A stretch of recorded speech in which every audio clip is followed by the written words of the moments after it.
নমস্কাৰ স্বাগতম জনাইছোঁ নিউজ 24 আৱাৰ্ছৰ বিশেষ অনুষ্ঠানলৈ আজি আমাৰ সৈতে উপস্থিত আছে অসমৰ সুকন্যাৰ লগতে ভিলেজ ৰকষ্টাৰৰ জৰিয়তে যিয়ে অসমলৈ গৌৰৱ কঢ়িয়াই আনিছিল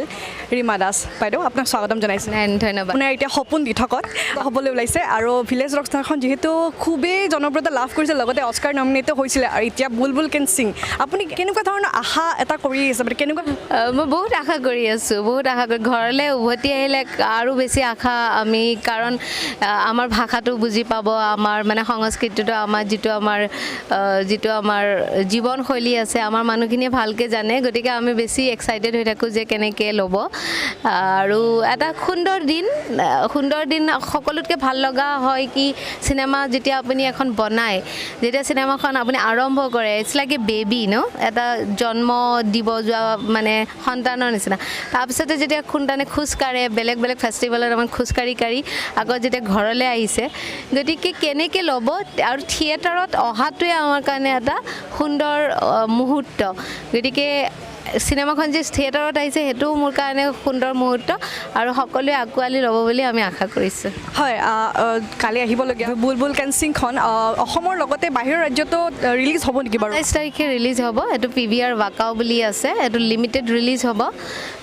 বিভিন্ন ধৰণৰ মানে দিল্লী বম্বে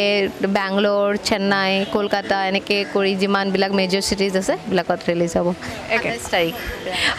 হয় এতিয়া কাঞ্চনজংঘা ৰত্না কৰাৰ পিছত বুলবুল কেন সিঙে বহুত জনপ্ৰিয়তা লাভ কৰিবলৈ অনুমান কৰিব পাৰিছে দৰ্শকসকলক খুব সুন্দৰকৈ আদৰি ল'ব চাগে আপুনিও নিশ্চয় ভাবিছে আশা কৰিছোঁ আপোনালোকৰ মৰমৰ কাৰণে চাগে এনেকৈ আগবাঢ়ি গৈ আছোঁ আৰু যিমান পাৰোঁ চেষ্টা কৰি থাকিম ভাল কাম বুলি নহয় ভিতৰৰ পৰা কাম কৰাৰ কাৰণে যাতে যিটো কাম কৰি গৈ আছোঁ তাক যাতে ভিতৰৰ পৰা অথেণ্টিক ভাৱে কৰিব পাৰোঁ সেইটোৱে মোৰ আশা আৰু আপোনালোকে ভাল পাই থাকিব বুলিও আশা শেষত আপোনাক সুধিব বিচাৰিম যেনে ভিলেজ ৰকষ্টাৰৰ যেনেকুৱা গাঁৱৰ পৰিৱেশ আছিল বুলবুল কেন সিঙতো এনেকুৱা কিবা পৰিৱেশ মানে পৰিলক্ষিত হ'ব নেকি পৰিৱেশ আচৰিতভাৱে মই মেনুদ্যা বিনকুলাৰ অন্তৰ্দৃষ্টি কৰিবৰ কাৰণে কালাৰদিয়া গাঁৱত সোমাইছিলোঁ তাৰপিছত যেনেকৈ কাহিনীবিলাক যেনেকৈ মোৰ তালৈকে যেন আহি আছে এনেকুৱা হৈ আছে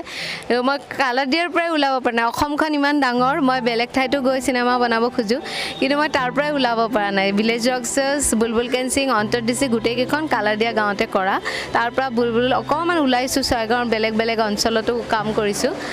আৰু গাঁৱৰেই পটভূমি হয় য়েছ আগন্তুক দিনতো আপোনাৰ পৰা আৰু সুন্দৰ ফিল্ম লাভ কৰিম বুলি আশা কৰিছোঁ গতিকে অল দি বেষ্ট থাকিল আপোনালৈ বুলবুল কেন সিঙত অভিনয় কৰিছে প্ৰথমতে মই সুধিম অভিজ্ঞতা কেনেকুৱা অভিজ্ঞতা বহুতখিনিয়ে পালোঁ যিহেতুকে ফাৰ্ষ্ট টাইম কৰিছোঁ বহুত নজনা কথা জানিছোঁ বহুত শিকিবলগীয়া কথা বহুত শিকিছোঁ বহুতখিনি বুলি ক'বলৈ গ'লে অভিজ্ঞতাটো চিনেমাখন যিহেতুকে প্ৰথম কৰিছোঁ অভিজ্ঞতা হৈছে নোহোৱা নহয় কিন্তু তথাপি আৰু যদি কৰিব পাৰোঁ আৰু অভিজ্ঞতাটো বাঢ়ি থাকিব হয় প্ৰথম অভিজ্ঞতা কৰিছোঁ চৰিত্ৰটো বুলবুল মেইন হিৰইন ৰোলটোত যিটো চৰিত্ৰ সেইটো ময়ে কৰিছোঁ সেয়াই চৰিত্ৰ নমস্কাৰ মোৰ নাম শ্ৰী মৰেন্দ্ৰ দাস মই ইয়াৰ প্ৰথম চিনেমা বুলবুল কেন সিং এই চিনেমাখনৰ জৰিয়তে মই দুটা সন্মান লাভ কৰিব সক্ষম হৈছিলোঁ প্ৰাগ চিনে এৱাৰ্ডত বেষ্ট এক্টৰ হিচাপে সন্মানিত হৈছোঁ আৰু ছিংগাপুৰ আন্তঃৰাষ্ট্ৰীয় পৰ্যায়ত চিলভাৰ স্ক্ৰীণ এৱাৰ্ড শ্ৰেষ্ঠ পাৰদৰ্শিতাৰ কৰাৰ বাবে পাইছিলোঁ বহুত ভাল লাগিছে কাৰণ সৰুৰে পৰা বহুত অভিনয়ৰ প্ৰতি আগ্ৰহ আছিল এতিয়া ৰীমাবাক যেতিয়া লগ পালোঁ সেই সপোনবোৰ পূৰণ হ'ব ধৰিছে আশা কৰোঁ আৰু আগবাঢ়ি যাম